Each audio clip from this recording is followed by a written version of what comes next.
बहुत समय पहले की बात है। किसी गांव में पवन नाम का एक पेंटर रहता था। वो बहुत ईमानदार था, किंतु बहुत गरीब होने के कारण वो घर घर जाकर पेंट का काम किया करता था। उसकी आमदनी बहुत कम थी। बहुत मुश्किल से उसका घर चलता था।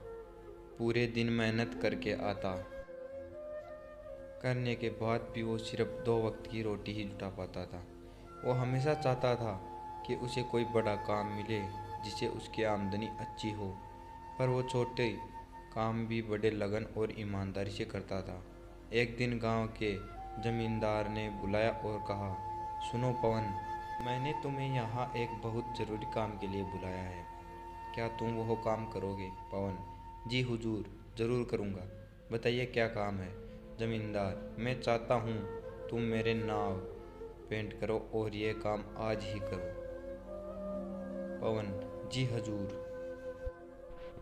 ये काम मैं आज ही कर दूंगा। सामान लेकर जैसे ही पवन आता है, वो नाव को रंगना शुरू कर देता है। जब पवन नाव रंग रहा था तो उसने देखा नाव में छेद था। वो सोचा अगर इसे ऐसे ही पेंट कर दिया जाएगा तो ये डूब जाएगी। ऐसा सोचकर वो छेद को भर देता है और नाव को पेंट कर देता है। फिर जमींदार के पास जाता है और कहता है, हुजूर, नाव का काम पूरा हो गया है, आप चलकर देख लीजिए। फिर वो दोनों नदी किनारे जाते हैं। नाव को देखकर जमींदार बोलता है, अरे वाह पवन, तुमने तो बहुत ही अच्छा काम किया है। ऐसा करो, तुम कल सुबह आकर अपना पैसा ले जाना।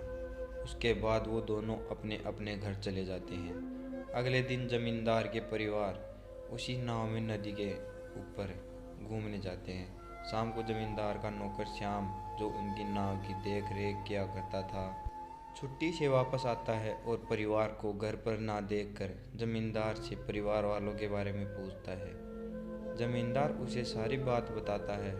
जमींदार की बात सुनकर श्याम चिंतन में पड़ जाता है।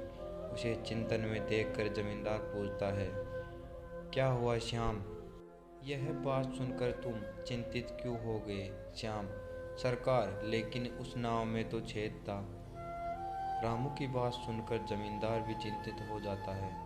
तभी उसकी परिवार वाले पूरा दिन मौज मस्ती करके वापस आ जाते हैं।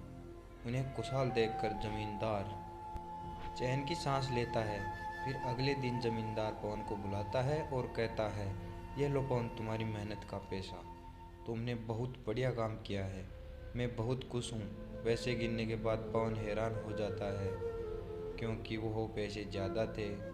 वो जमींदार से कहता है, हुजूर, आपने मुझे गलती से ज़्यादा पैसे दे दिए हैं। जमींदार, नहीं पवन, यह मैंने तुम्हें गलती से नहीं दिए, यह तुम्हारी मेहनत का ही पैसा है, क्योंकि तुमने बहुत बड़ा काम किया है। तुमने इस नाव के छेद को भर दिया जिसके बारे में मुझे पता भी नहीं था। अगर तुम चाहते तो उसे ऐसे भी छोड़ सकते थे, पर तुमने ऐसा बिल्कुल नहीं किया, जिसके लिए मेरे